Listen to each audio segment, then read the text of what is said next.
SQL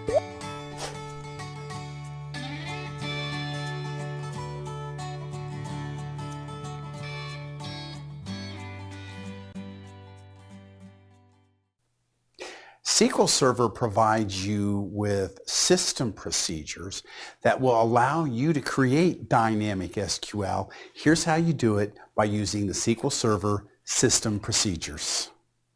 There's another way to execute dynamic SQL. We're going to run our previous query, which is selecting columns from the department table where department name equals sales. We get one row back.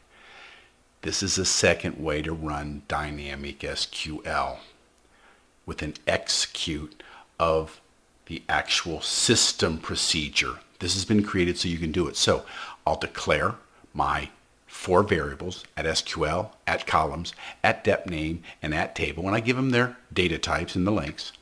I set the at columns equal to, once again, dep node, department name, manager, and budget, the table, department table, the dep name, sales.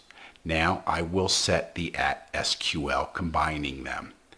So select in single quotes plus the columns plus the words from space plus the table, single quote where department name equals, and then I'll have the at dep name. Now I execute the system procedure for executing dynamic SQL.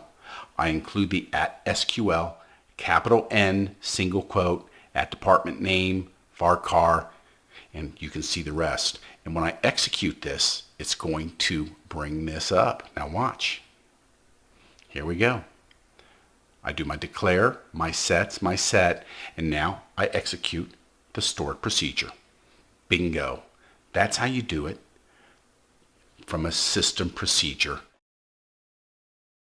This lesson brought to you by Coffing Data Warehousing.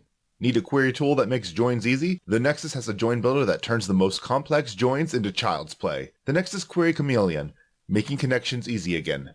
Visit coffingdw.com for more information.